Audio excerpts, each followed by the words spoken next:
India is heading towards self-reliance in energy sector with special focus on use of green and clean energy for sustainable development and care for our environment under the able leadership of Honorable Prime Minister Shri Narendra Modi ji. The Honorable Prime Minister has launched Mission Life in October 2022 in line with Mission Life and COP26 commitments. This is a major accomplishment given the blending was hardly 1.5 in 2013-14 and 5% in 2019-20. This has enhanced India's energy security, reduced crude oil import for more than $5.5 billion. It has also reduced carbon dioxide emissions by 2.7 million tons, and it has increased income of farmers by almost $5.5 billion. India has taken several steps such as promoting blending of ethanol and methanol in petrol and diesel. Assam Petrochemicals Limited is one of the pioneers in chemical business and first methanol producer using natural gas as feedstock in the country. It has completed 50 glorious years of its journey in 2021. Assam Petrochemicals Limited has implemented a 500 tons per day methanol plant at Namrup, Assam. With equity investment of Government of Assam and Oil India Limited to cater the growing demand of methanol in the country and also Philip to the Atmanirbhar Bharat and Make in India mission of the Honorable Prime Minister of India. Methanol has wide variety of uses and it can also be blended with petrol and diesel for use in automobile and marine engines. Blending of methanol with petrol and diesel reduces emission of greenhouse gases. The 500 TPD methanol plant of Assam Petrochemicals Limited is being dedicated to the service of the nation by Honorable Prime Minister of India, Shri Narendra Modi ji.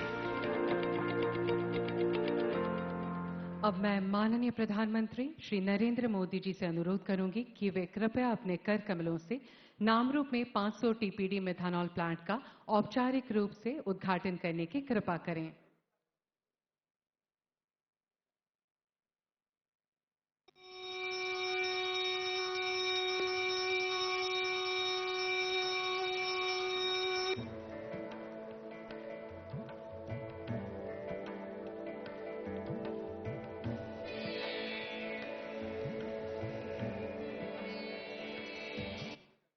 धन्यवाद महोदय। ब्रह्मपुत्र के दोनों पाटों को जोड़ने, आवागमन को समृद्ध करने वाले ख्वालकुसी पोलाखपाड़ी पुल की नींव रखी जाएगी आज हमारे आदरणीय प्रधानमंत्री के कर कमलों द्वारा। इस महत्वपूर्ण प्रकल्प पर प्रस्तुत है एक लघु छवि। पिछले 9 वर्षों से यातायात व्यवस्था में आमूल-चूल सुधार कर देश को प्रगति के शिखर पर ले जाने का कार्य कर रहे हैं देश के दूरदर्शी नेता प्रगतिशील प्रधानमंत्री माननीय श्री नरेंद्र मोदी जी। उनके सशक्त नेतृत्व में केंद्र सरकार ने गति शक्ति जैसी परियोजनाओं के जरिए विभिन्न विभागों के समन्वय से यातायात व्यवस्था को गति दी है। जब हम इंफ्रास्ट्रक्चर की बात करते हैं तो अधिकतर लोगों के मन में पहली तस्वीर सड़कों या फ्लाईओवर की हो जाती है। ट्रांसपोर्ट इंफ्रास्ट्रक्चर के विकास पर आज भारत जितना काम कर रहा है उतना पहले कभी नहीं हुआ। पिछले दिनों ही माननीय प्रधानमंत्री जी ने धौला खदिया को जोड़ने वाले सबसे लंबे भूपेन हजारिका पुल एवं बोगीबिल पुल को असम को समर्पित किया था। इसके अलावा देश भर में हजारों किलोमीटर का राष्ट्रीय राजमार्गों का निर्माण और विकास भारतमाला के तहत विभिन्न परियोजनाएं शामिल हैं। माननीय प्रधानमंत्री जी के इस विकास के सपने को असम सरकार ने जारी रखते हुए कई और महत्वपूर्ण परियोजनाएं शुरू की हैं। ब्रह्मपुत्र के दोनों ओर सुगम यातायात के लिए कल्याणकारी केंद्र और राज्य सरकार निरंतर प्रयासरत है। देश के प्रगतिशील नेता पूर्वोत्तर के विकास के लिए सदैव तत्पर माननीय प्रधानमंत्री श्री नरेंद्र मोदी जी के सबल नेतृत्व से ब्रह्मपुत्र पर कई पुलों का निर्माण कार्य युद्ध स्तर पर जारी है। गुवाहाटी और उत्तर गुवाहाटी के बीच 6 लेन एक्स्ट्रा डोज पीएससी पुल का निर्माण कार्य जोरों से चल रहा है। विकास की धारावाहिकता को जारी रखते हुए देश के दूरदर्शी प्रधानमंत्री माननीय श्री नरेंद्र मोदी जी के मार्गदर्शन में राज्य सरकार ने ब्रह्मपुत्र पर 4 लेन एक्स्ट्रा डोज पीएससी पुल का निर्माण कार्य आगे बढ़ाया है। कामरूप जिले के पलाखपाड़ी और क्वालकुसी को जोड़ने वाले इस पुल की लागत लगभग 3,200 करोड़ है। इस परियोजना की कुल लंबाई 12.21 किलोमीटर है। प्रस्तावित इस पुल से गुवाहाटी महानगर और कामरूप जिले के अन्य स्थानों के साथ यातायात व्यवस्था बेहतर होगी। खड़ाईघाट पुल से गुजरने वाले वाहनों की संख्या में भी कमी आएगी। लोकप्रिय गोपीनाथ बोरदोलोई अंतर्राष्ट्रीय हवाई अड्डे से गुवाहाटी और उत्तर छोर की ओर यातायात व्यवस्था सुचारू होगी। पूर्वोत्तर के द्वार गुवाहाटी के साथ पूर्वोत्तर के अन्य राज्यों की यातायात व्यवस्था में नए क्षितिज हासिल होंगे। इस पुल से एशिया का मैनचेस्टर कहे जाने वाले क्वालकुसी के वस्त्र शिल्प को नई जान मिलेगी। केंद्र सरकार की एक्ट ईस्ट पॉलिसी की सफलता में यह पुल महत्वपूर्ण साबित होगा। हमारे लिए ये सौभाग्य की बात है कि देश के माननीय प्रधानमंत्री श्री नरेंद्र मोदी जी के कर कमलों से आज इसकी आधारशिला रखी जा रही है। अब मैं माननीय प्रधानमंत्री श्री नरेंद्र मोदी जी से विनम्र अनुरोध करती हूं कि वे कृपया अपने कर कमलों से इस पुल की आधारशिला रखें।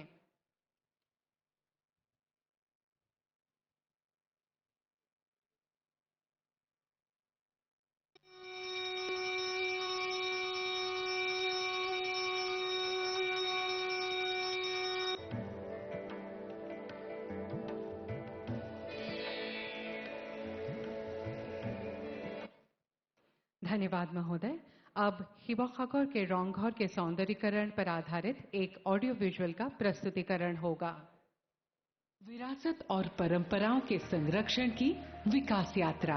विश्व के अग्रणी नेता माननीय श्री नरेंद्र मोदी जी की इसी उत्तम सोच और अथक प्रयासों की बदौलत देश भर में विरासत संरक्षण और विकास के लिए कई महत्वाकांक्षी परियोजनाएं शुरू की गई हैं। अयोध्या में राम मंदिर, सोमनाथ मंदिर का सौंदर्यीकरण, केदारनाथ विश्वनाथ धाम का भव्यकरण जैसी परियोजनाओं ने नए भारत के निर्माण के आंदोलन को गति दी है। नए भारत में विरासत भी है और विकास भी है। माननीय प्रधानमंत्री श्री नरेंद्र मोदी जी के विचारों और कार्यों से प्रेरित होकर कल्याणकारी असम सरकार ने भी आने वाली पीढ़ियों के लिए हमारी विरासत की सुंदरता को संरक्षित करने और आगे बढ़ाने के लिए कई व्यवहारिक परियोजनाएं शुरू की हैं। इस अभिलाषी प्रयास के तौर पर रोंगघोर परिसर का सौंदर्यवर्धन किया जाएगा। हिबोखागोर 600 साल के आहूम शासनकाल का गौरव उज्जवल इतिहास दर्शाता ऐतिहासिक शहर, महान आहूम की शौर्य गाथा और प्रसिद्ध सांस्कृतिक इतिहास को समेटने वाले हिबोखागोर में ऐतिहासिक हिबोडोल, जॉयडोल, हिबोखागोर पुखुरी, तौलातौल घौर, रोंगघोर जैसे आहूम काल के ऐतिहासिक कीर्ति चिन्ह मौजूद हैं। हिबोखागोर शहर के बीचों बीच रोंगघोर का सौंदर्य और ऐतिहासिक महत्व देश विदेश के पर्यटकों को आकर्षित करता आया है। आहूम राज परिवार इस रोंगघोर से ही परंपरागत खेल और सांस्कृतिक कार्यक्रमों का आनंद आम जनता के साथ उठाते थे। रोंगघोर के उत्तर पश्चिम दिशा के खाली पड़ी जमीन में सौंदर्यवर्धन की परियोजना हाथ में ली गई है। लगभग 26 एकड़ जमीन में 124 करोड़ की लागत से यह परियोजना पूरी होगी। बृहद वाटर फाउंटेन शो के जरिए आहूम की गौरव गाथा को दर्शाया जाएगा। रोंगघोर के किनारे नौका विहार, दिव्यांगों के लिए विशेष गाड़ी का इंतजाम होगा। रोंगघोर के परिसर में परंपरागत खाद्य और शिल्प कला का प्रदर्शन और प्रमोशन के लिए विशेष परंपरागत बाजार होंगे। पर्यटकों की सुविधा के लिए सभी व्यवस्थाओं वाली अतिथिशाला का निर्माण होगा। 600 वाहनों को रखने की पार्किंग की व्यवस्था इस परियोजना का हिस्सा है। हमारे लिए परम सौभाग्य की बात है कि देश के माननीय प्रधानमंत्री श्री नरेंद्र मोदी जी रोंगाली बिहू के इस मौके पर इस अभिलाषी परियोजना की आधारशिला रख रहे हैं। यह महान आहूम के महान अवदान को गरिमामंडित करने का आंतरिक प्रयास है। अब हम माननीय प्रधानमंत्री जी से औपचारिक रूप से इस परियोजना के शिलान्यास करने का निवेदन करते हैं।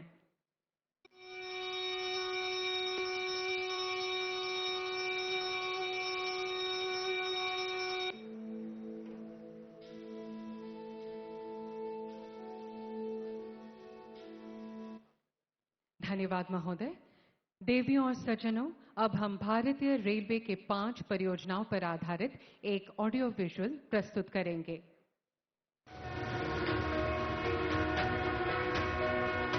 हर रोज 2 करोड़ यात्रियों और 40 लाख टन माल का परिवहन करने वाली भारतीय रेल हर भारतीय के जीवन का एक अभिन्न हिस्सा है। आधुनिक रेलवे तेजी से विकसित होते भारत की जरूरत है, इसलिए रेलवे को विश्व स्तरीय बनाने और भविष्य के लिए तैयार करने का संकल्प लिया प्रधानमंत्री नरेंद्र मोदी जी ने। आज रेलवे लाखों करोड़ रुपए की योजनाओं के साथ नित बदल रहा है, संवर रहा है।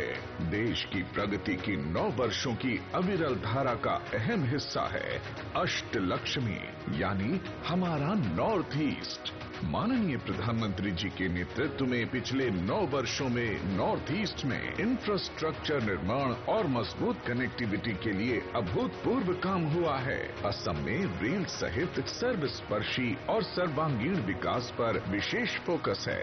मैं असम के लोगों को विश्वास दिलाता हूं, आपके सहयोग से, आपके आशीर्वाद से असम के विकास में और तेज गति आएगी। असम विकास की नई ऊंचाई पर पहुंचेगा। असम के विकास के लिए इसी प्रतिबद्धता के साथ आज श्री नरेंद्र मोदी जी राज्य में करीब 7300 करोड़ रुपए की 5 महत्वपूर्ण रेल परियोजनाएं राष्ट्र को समर्पित कर रहे हैं। 148 किलोमीटर डिगारू होजाई लामडिंग के दोहरीकरण और न्यू बंगाई गांव धुपधरा 102 किलोमीटर खंड के दोहरीकरण से इन खंडों पर लाइन क्षमता में वृद्धि होगी और ट्रेन परिचालन बढ़ेगा। पूर्वोत्तर सीमा रेल के तेजी से फैलते नेटवर्क से ट्रैफिक वहन क्षमता में बढ़ोतरी होगी। गौरीपुर अभयापुरी खंड में 86 किलोमीटर नई एकल लाइन के चालू होने से और अधिक मालगाड़ियों के परिचालन के साथ साथ लॉन्ग हॉल ट्रेन चलाना संभव होगा। यह यात्रियों के लिए बेहतर संपर्क सुनिश्चित करने के साथ साथ इस क्षेत्र के जूट सहित अन्य उपज के परिवहन को आसान बनाएगा। भारतीय रेल 100% विद्युतीकरण के लक्ष्य को पूरा करने और विश्व में सबसे बड़ा हरित रेलवे नेटवर्क बनाने की दिशा में अग्रसर है। रानीनगर, जलपाईगुड़ी, गुवाहाटी खंड, चापरमुख, सेंचुबा, सिलघाट टाउन और सेंचुबा मैराबारी खंड के विद्युतीकरण से प्रदूषण में कमी आएगी। यात्री एवं भारी मालगाड़ियों की गति बढ़ेगी और यात्रा समय में कटौती होगी।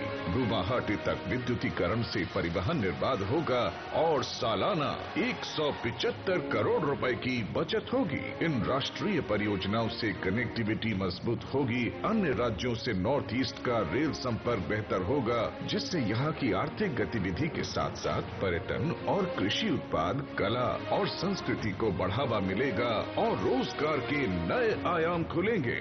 रेल के विकास से असम के दर्शनीय स्थलों जैसे शक्तिपीठ, मां कामाख्या मंदिर, उमानंद नदी द्वीप, काजीरंगा एवं मानस राष्ट्रीय उद्यान, पोबितोरा वाइल्ड लाइफ सेंचुरी के साथ साथ पड़ोसी राज्य मेघालय के शिलोंग, चेरापूंजी में भी सैलानियों की पहुंच बढ़ेगी। ये परियोजनाएं प्रकृति और विकास के संतुलन की एक अद्भुत मिसाल है, जो वास्तव में सबको साथ लेकर सबका विकास करने के प्रयास को प्रतिबिंबित करती हैं।